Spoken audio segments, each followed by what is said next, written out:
Well, hello there, my friends. Hope this day finds you safe, healthy, and happy. And whatever you're doing, wherever you're doing it, you are just enjoying your life, having a good time, living your best life, vibrantly living. I hope that's what you're up to. And I hope it's what you continue to be up to each and every day of your existence. So, the this is one of those days, man. Do you ever have one of those days? This is something that's really interesting. How things come together and how the different aspects of your life, your practice, your intentions, they all come together. I've referenced this book several times, The Daily Stoic, by Ryan Holiday and Stephen Hanselman, um, and I really have been enjoying this. It's daily reads is a little quote from one of the Stoics, and then a little explanation that they give of what their take is on what the Stoics meant. And kind of one of the probably the most famous of the Stoics was Marcus Aurelius, and he was most famous, I think, only because he was emperor. But here's a quote from his Meditations: uh, "You shouldn't give circumstances the power to rouse anger, for they don't care at all." Now that just I read that this morning, and I think I read it 3 times. It's like, wow, doesn't matter what the circumstances are, good, bad, or indifferent, whatever emotions they bring up within us, the circumstances don't care. Doesn't matter to them. So if something happens that really pisses me off, that circumstance doesn't care. Doesn't matter. Wow. Stop and think about that. I'm reacting to something that has no attachment to what it is.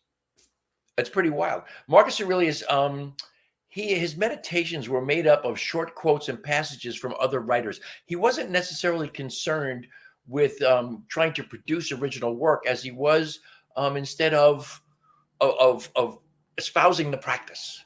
That particular quote came from, let me make sure I might get there. It came from Euripides. It's an excerpt from a handful of quote fragments that are left over from a play that he wrote that is lost to us, that is long gone. And so this is just a quote from Euripides, from his play. And I want to read it again because it just totally blows me away. "You shouldn't give circumstances the power to rouse anger, for they don't care at all." Wow. So all that stuff that I'm getting aroused about, annoyed about, in particular, those things that we get annoyed about, those things that get under our skin, those things don't care. Wow. And I think it also applies very much to people, people who cut you off in traffic and it really annoys the hell out of you. They don't care. People who cut in front of you at the grocery line, they don't care. Just people, by and large, people aren't necessarily doing things to aggravate us. Sometimes I think there's a mindlessness that is inherent in our society right now that really can be incredibly annoying. But if you let it be incredibly annoying, and I'm guilty, if I let it be incredibly annoying, they don't care. The only person who's annoyed is me. The only person who has an emotion around it is me. Very, very interesting. So I had this day today. You've all dealt with the phone company. The phone company, like dealing with the phone company to me is like taking a big swath of your time and just throwing it away. You're never going to get it back. You're never going to see it again. It's done. It's gone. It's history. You'll never get to relive those moments. So today the phone company was like an hour and a half, or an hour and 45 minutes. And my wife and I have ancient iPhone 8 Pluses. And we just ordered new iPhone 14s 2 days ago because Verizon, I was going to have the phone company that shall remain nameless, but they deserve to get their smack today. But anyway, they had a promotion. The iPhone 14s, I guess, aren't really selling all that well to begin with, or not. They're not selling well. They're not selling up to expectations, I guess, for Apple. And so the iPhone 14 is a bargain, as they say in the Northeast, as in zero. You get the iPhone for nothing just by trading in your old phone. Cool. We've been kind of waiting for that deal. Not expecting it to happen necessarily, but waiting for the best deal we could possibly get. And free is kind of my favorite deal, right? It's the best deal. How do you get a better deal than free? So put in the order. Now, the guy, the way the guy expressed himself, the salesperson, they have their verbiage, and it doesn't necessarily translate into cognitive English.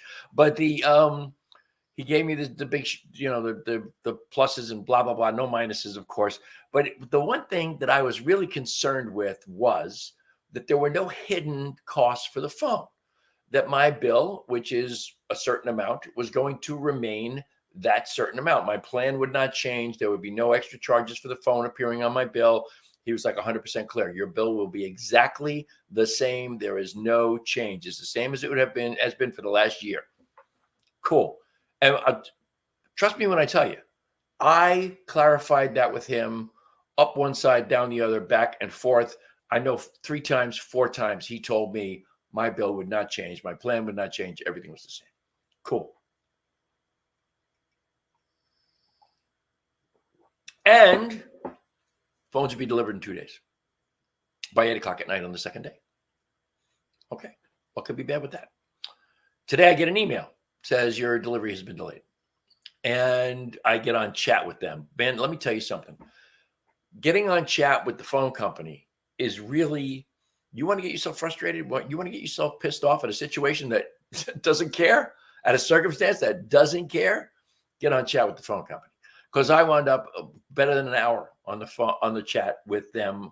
And the one chat just dropped. So I wound up with the second guy. The good news was, or second girl, whoever it was, they don't tell you who they are.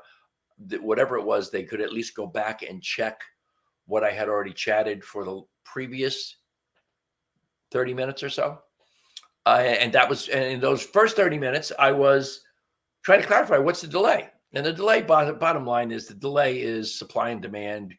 Lots of orders, not enough supply, blah, blah, blah. But they're looking to get the phones to you in 7 to 10 days. Okay. Well, their 2-day delivery by 8 o'clock at night on the second day went up in smoke.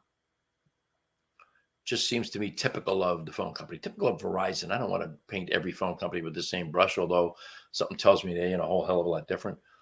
And so I get the second person on the phone, and then I tell the second person, I just got an estimated bill of $45 more than what my bill normally is.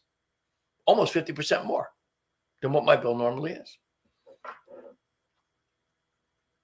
They have this convoluted way of explaining to you that this is a charge that will appear on your bill until you return the phones that you're trading in. Once you trade in those phones, you'll get a credit. Now, I'm not 100% sure in my mind, what does that credit look like? So I'm trying to clarify. Does that mean that my next bill afterwards will be the normal amount minus that extra that I paid in anticipation of my trade-in? And I never got a straight answer. Never got a straight answer from these people. Finally, while I was looking at the 4 different things that I got in emails from them today, I finally noticed a phone number. I called the phone number, got a lovely woman on the phone who actually made me feel secure, because at this point, my trust level for Verizon was 0. I didn't trust that it was going to happen, that it was going to go right. So this lovely lady assured me of how it was all to transpire, and that my bill would be adjusted with that extra that I had paid in anticipation of the trade-in coming off of my normal bill, as opposed to just some crazy credit or whatever. Who the heck knows what they do, So she made me feel better. In the meantime, now I am livid, and I'm so annoyed. I'm tense. I'm stressed. I got the stress in my neck that I rarely ever get. The base of my skull, I'm as tense as I can possibly be. I did some CBD. I did CBD twice. I've just to calm down. Thank God for my CBD. If it was not for cannabidiol, some of those situations might just really, really, really get to me. But when I got off the phone, I had work to do. I had things people I wanted to contact. I couldn't even do it because I just wasn't in the frame of mind to do anything. I was too stressed out to be productive at anything. So I got up and kind of just wandered around, made myself a little apple and string cheese and a piece of chocolate, went out on the breezeway and sat in my captain's chair, my director's chair, and just kind of stared off into the back 40 here. and relax for a few minutes after I took some CBD. And then I started to think about what I had read first thing this morning in my meditation, or at the end of my meditation, which is this quote from Marcus Aurelius. And we're going back to it because I think it's fabulous. You shouldn't give circumstances the power to rouse anger, for they don't care at all. All those things, literally everything that angers us, that thing, that person, that circumstance, that event doesn't care. The only person, the only entity, the only consciousness that's involved, that's invested in the situation is me. And what do I get from that? Nothing. A bunch of cortisol running through my system, creating negative environment for every cell of my body. Just an annoyance. Every time you get angry, I swear to God, every time you get angry, you shorten your life. I don't know how many years I'm not going to live because of all the anger I've expressed in the course of my existence. But it's time at this phase of my life, at 72 years old, it's time to stop that crap and not let these things, these incidences bother me. Now, I think I'm very, very good at it at this point, but it's one of those things.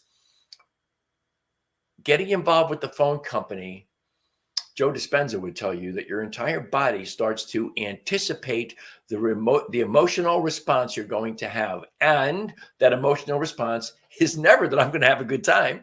Wow, is this going to be more joy than the law allows? No, my emotional response is this is going to suck beyond recognition. And so what happens? Well, obviously it's self-confirmatory. It sucks beyond recognition. What more would I expect? It's like the old days when I used to worry about flights. I'm old enough to remember when flying was fun. Getting on an airplane was a fun experience, and going to your destination was fun. You checked in. There wasn't hidden fees. You paid your money. You checked.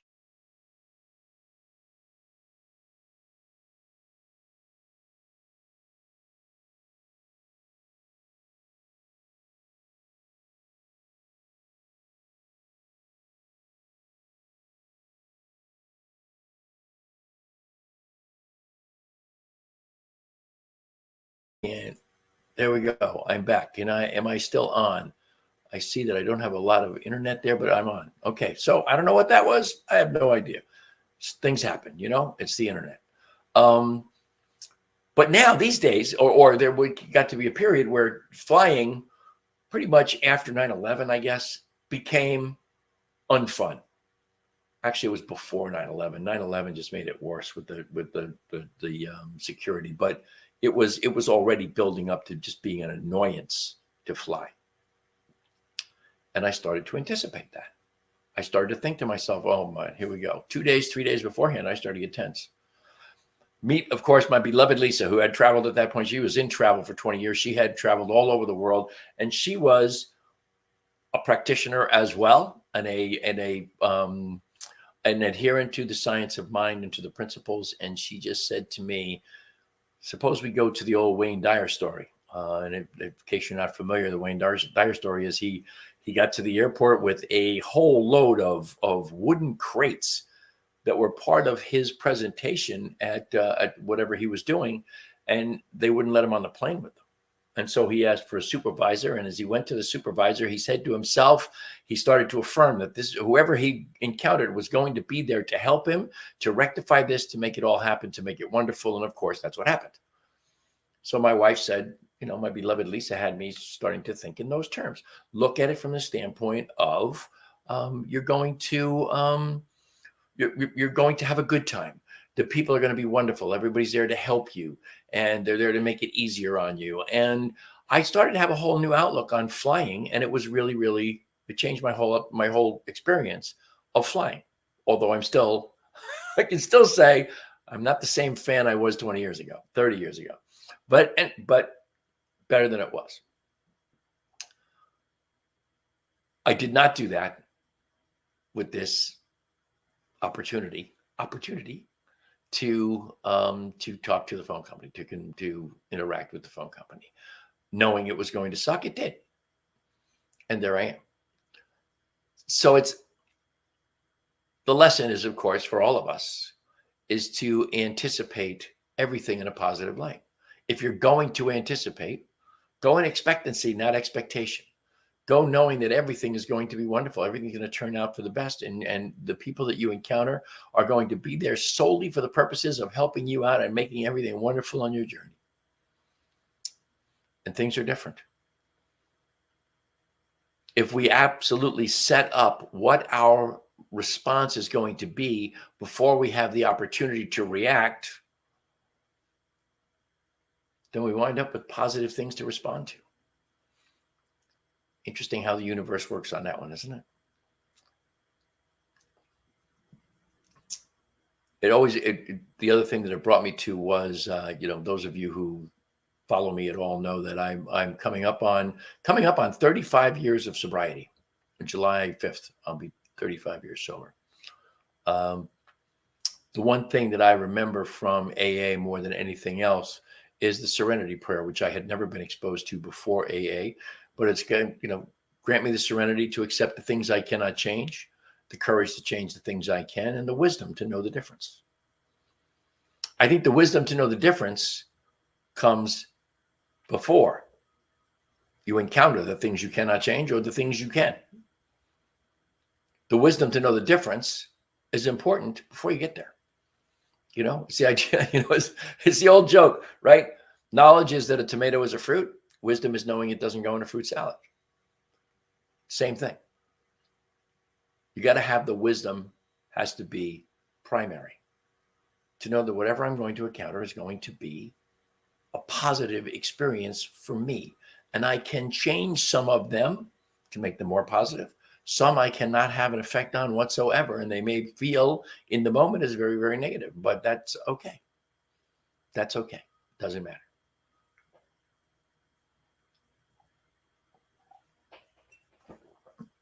So there you have it.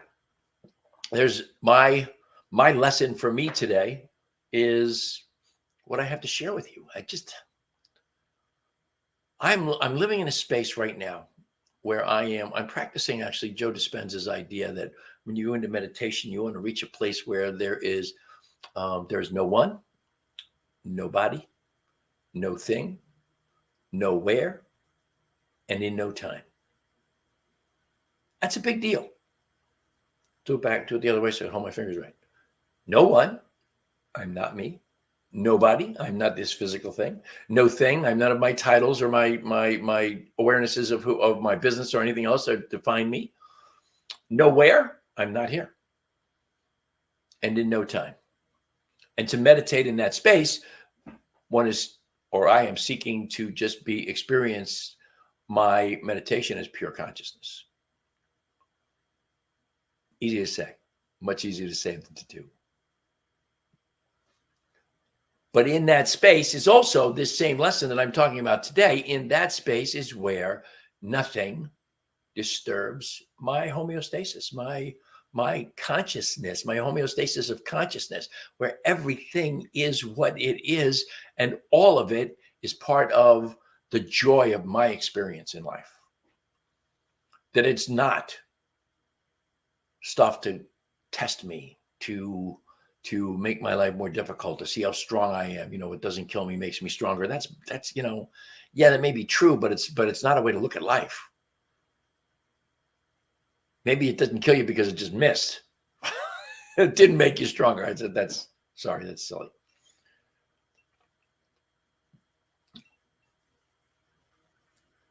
Get to a point in life, and I have arrived there, where the most important thing to me is the up-levelment, if you will, of my consciousness. It is to release all senses of doubt and fear and uncertainty and unworthiness, to release those things so that they are never stumbling blocks to what it is that I truly desire in this world. To always look at things from I am living the freedom to be, to do, and to have all that I require and desire in this life, knowing that everything is supplied, enough and to spare, to have and to share. To me, that's where it is at this point. To be able to experience life from the standpoint of everything that I do is going to be for the purposes of my joy and the joy of all those around me, all those with whom I encounter or interact, I should say. The afternoon cup of coffee. I don't have my CBD coffee, so it's just a cup of coffee. So that's it. That's what I got for you today. I want you to always, always, always remember that New Thought Media Network is a nonprofit organization. We live and breathe by the virtue of your donations. And you just simply go to newthoughtmedia.org. That's ntmedia.org. Click on donate, and we are thrilled and grateful for every nickel that you bestow on us. We are very grateful for that. And I will thank you ahead of time. You can find me on Facebook at Vibrant Aging. That is my branded Facebook page with my beloved Lisa. It, of course, goes hand in hand with Vibrant Living, which is the new name of the show, by the way. I haven't changed it on the banner, but the new name of the show is Vibrant Living with Ken Ludwig. As opposed to the Vibrant Living Hour, it is now just Vibrant Living with Ken Ludwig, because you know what? Sometimes we don't do an hour, so I don't want to fake you out. We're going to be coming up on guests. I have Lisa Thomas is coming the end of March. We're going to fill in between now and the end of March with more people, and we'll have some guests on here to make this a little more interesting than just me yapping for a half an hour or an hour or whatever I manage to do. You can reach me if you want to. Send me an email at teamrockitnow@gmail.com. Of course, you know that hempworks.com/Ken Ludwig is the sponsor of my show. Hempworks is one of 11 different brands under the umbrella of mydailychoice.com/Ken Ludwig. That's also my page. You can go there and see all the other brands besides just the most extensive CBD and hemp-infused products on the planet. By the way, Hempworks is the #1 direct-to-consumer distributor of CBD and hemp products in the world, accomplished in 4 years. That's impressive as hell. Instagram, you can find me at evolving_hippie. And if I ever put anything up on Instagram ever again, that's where it'll be. I haven't done in my Instagram in a long time. And I hope, I hope a lot of people understand that this has to do with the move and getting set up. And I didn't do the show for a long time because I didn't really have a place to do it. I'm not sure that this is not my permanent studio, but this is my little office cubby hole in our new home. And this is where I'll do the show for the time being. We'll have a more permanent place down the road. Once again, ntmedia.org, click on donate, and we're grateful for whatever you give us. Email me, teamrocketnow@gmail.com. That's all I've got for you today. As always, I am immensely grateful for the great gift of your time and your attention. I wish you all the love and all the blessings the universe has to offer. I hope you will join me next Thursday and every Thursday, 4 o'clock Eastern Time, 2 o'clock Mountain Time. Until then, my friends, namaste.